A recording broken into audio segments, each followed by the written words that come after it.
If you need to recover your Slack account but no longer have access to your phone number, follow these steps to regain access. Step 1. Visit the Slack sign-in page.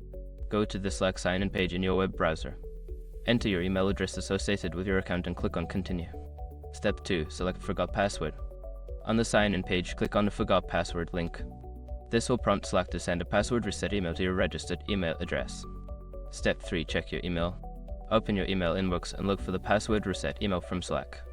If you don't see it, check your spam or junk folder. Click on the link provided in the email to reset your password. Step 4. Reset your password. Follow the instructions in the email to create a new password. Make sure to choose a strong password that you haven't used before. Once you have set your new password, you can log into your account. Step 5. Update your account settings. After logging in, go to your account settings and update your recovery options. Consider adding an alternative email address or enabling two-factor authentication with an authentication app to avoid future access issues.